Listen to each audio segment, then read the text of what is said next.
வாங்க, இன்னைக்கு நாம ஒரு மிக சுவாரஸ்யமான வரலாற்று தேடலுக்குள்ள போக போறோம். தமிழ்நாட்டுல பல தலைமுறைகளா திரைப்படங்கள்ல இருந்து பாகப்புத்தகங்கள் வர ஆழமா வேரூன்றி விட்ட ஒரு பெரிய பண்பாட்டு புனைவ, அதாவது ஒரு கட்டுக்கதையை நாம இன்னைக்கு உடைக்க போறோம். சங்க காலத்தோட மாபெரும் வள்ளலான பாரி மன்னனோட மகள்களை பத்தின உண்மையான வரலாறு என்ன அப்படிங்கறத இந்த தொகுப்பு உங்களுக்கு அக்குவேர் ஆணிவேரா விளக்க போகுது. வரலாற்று ஆதாரங்களோடவே அந்த உண்மைகளை நாம இன்னைக்கு நேரடியா பார்க்க போறோம்.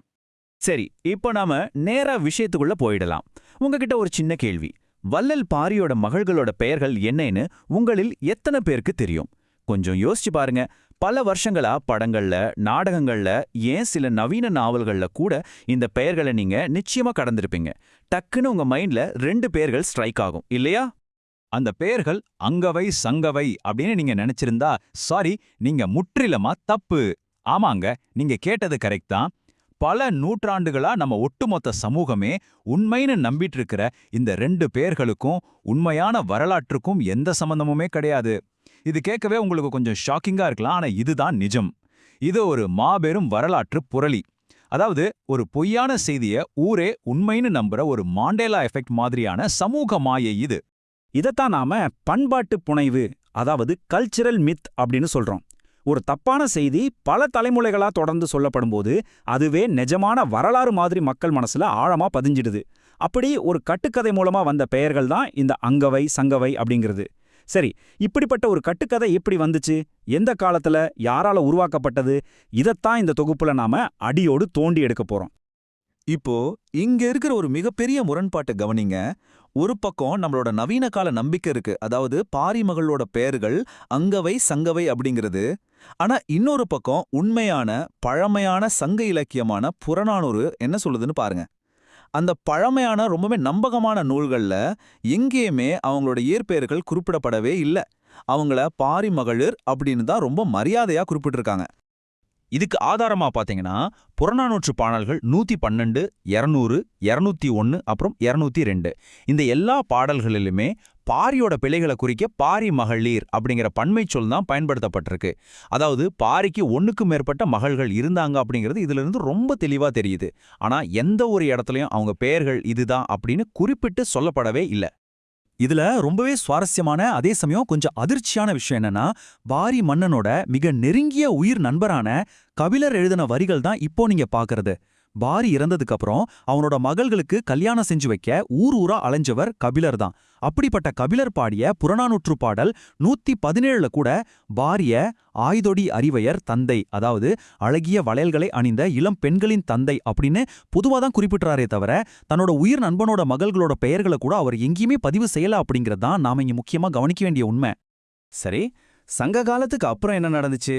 உதாரணமா கிபி 3ஆம் நூற்றாண்டைச் சேர்ந்த பழமொழி 400 நூல்ல இருக்கிற 381வது பாடலை எடுத்துப்போம். 3ஆம் நூற்றாண்டிலேயே இந்த குழப்பம் ஆரம்பிச்சிருச்சுன்னு தான் சொல்லணும். அந்த பாடல்ல பாரி மகள் அப்படின்னு ஒருமையில குறிப்பிட்டு அவ ஒரு வழிப்போக்கனுக்கு உலையில பொண்ணை போட்டு கொடுத்தான்னு ஒரு செய்தி வருது. ஆக அந்த காலத்திலேயே வரலாற்று ஆசிரியர்களுக்கு மத்தியில பாரிக்கு ஒரு மகளா இல்ல 2 மகள்களா அப்படிங்கிற தெளிவின்மை வந்திருக்குன்னு இது காட்டுது. இப்போ நம்ம முன்னாடி இருக்கிற மிகப்பெரிய கேள்வி இதுதான். சங்க இலக்கியங்கள் எதுலையுமே அந்த பெண்களோட பெயர்கள் இல்ல அப்படின்னா இந்த அங்கவை சங்கவைங்கிற பெயர்கள் திடீர்னு எங்கிருந்து முளைச்சுது? இந்த பெயர்களோட பிறப்பிடம் எது? பல நூற்றாண்டுகளா தொடர்ந்துட்டு வர்ற இந்த மாபெரும் வரலாற்றுப் புள்ளையோட தொடக்கப் புள்ளியை கண்டுபிடிக்க நாம கொஞ்சம் காலப்பயணம் செஞ்சுதான் ஆகணும். இந்த கட்டுக்கதை எப்படி படிப்படியா உருவாச்சுன்னு பாப்போம். 3ஆம் நூற்றாண்டு செவ்வியல் இலக்கியங்கள்ல பெயர்களே இல்ல. அப்புறம் 15ஆம் நூற்றாண்டுல வந்த சில புராணங்கள் மன்னன் 12 மனைவிகளை மணந்தான்னு புதுசா ஒரு கதையை கட்டுது. அதை தொடர்ந்து 17ஆம் நூற்றாண்டுல ஒரு நூல் முதன்முறையா இந்த பெயர்களை உருவாக்குது. கடைசியில 21ஆம் நூற்றாண்டுல நம்ம நவீன சினிமா இதை ஆணித்தரமான உண்மையாவே மாத்திடுச்சு. இந்த சங்கிலி தொடரோட முக்கிய குற்றவாளி யாருன்னு தெரிஞ்சுக்கணுமா? அவர்தாங்க இந்த 17ஆம் நூற்றாண்டை சேர்ந்த அண்ணாமலை சதகம். மாம்பாக்கம் உபாத்தியாயல்னு சொல்லப்படுற திருச்சிற்றம்பல நாவலர் எழுதின இந்த நூலோட 22வது பாடல்ல தான் வரலாற்றுல முதல் முறையா அங்கவை சங்கவை அப்படிங்கிற பெயர்களே உச்சரிக்கப்படுது. சங்க காலத்துக்கு ஆயிரக்கணக்கான வருஷங்களுக்கு அப்புறம் எழுதப்பட்ட இந்த நூல் தான் இன்னைக்கு நாம முழுமையா நம்பிட்டு இருக்கிற அந்த புனைவுக்கு முழுமுதற் காரணம். சரி, இந்த அண்ணாமலை சதகம் எந்த அளவுக்கு நம்பகத்தன்மை இல்லாத ஒரு நூல் அப்படிங்கிறத அதுல சொல்லப்பட்டிருக்கிற கற்பனை கூற்றுகளை பார்த்தாலே உங்களுக்கு புரியும். இது பாரிய ஒரு சிங்கள நாட்டு மன்னன் அப்படின்னு சொல்லுது. ஔவையார் தன்னோட மாயாஜால சக்தியால விநாயகரையே நேர்ல வரவழைச்சு திருமண ஓலை எழுத செய்தாங்களாம். அவர் பாடினதும் காய்ந்த பனைமரம் பழம் கொடுத்துச்சான். பெண்ணையாற்றுல தண்ணீருக்கு பதிலா நெய்யும் பாலும் ஓடுச்சான். இப்படிப்பட்ட அப்பட்டமான கற்பனை கதைகள் நிறைந்த ஒரு நூல் தான் அங்கவை சங்கவைங்கிற பேர்களையும் நம்ம வரலாற்றுல திணிச்சிருக்கு. இதை விட சுவாரஸ்யமான விஷயம் என்னன்னா, இந்த 17ஆம் நூற்றாண்டு நூல்களுக்கு மத்தியிலே எந்த ஒரு ஒற்றுமையும் இல்லை அப்படிங்கிறது தான். அண்ணாமலை சதகம் 2 பேர்களையும் சொல்லுது. ஆனா அதே காலகட்டத்துல வந்த தமிழ் நாவலர் சரிதை அங்கவைய மட்டும் ஏத்துக்கிட்டு சங்கவைன்னு ஒருத்தர் இருந்ததே பொய்ன்னு சொல்லுது. 15ஆம் நூற்றாண்டோட தெய்வீக புராணம் பாத்தீங்கன்னா, மன்னன் தெய்வீகன் அங்கவை சங்கவை உட்பட 12 பெண்களை கல்யாணம் பண்ணான்னு கதை விடுது. ஆரம்பத்திலிருந்து இது ஒரு முரண்பாடான கட்டுக்கதைங்கிறது இதிலிருந்து அப்பட்டமா தெரியுது இல்லையா? இப்ப யோசிச்சு பாருங்க, இத்தனை முரண்பாடுகள் மாயாஜாலங்கள்லாம் நிறைஞ்ச ஒரு 17ஆம் நூற்றாண்டு கட்டுக்கதை எப்படி எந்த ஒரு விசாரணையும் இல்லாம நம்ம நவீன கல்வி மற்றும் பொழுதுபோக்கு துறைகளை இப்படி முழுமையா ஏமாத்துச்சு?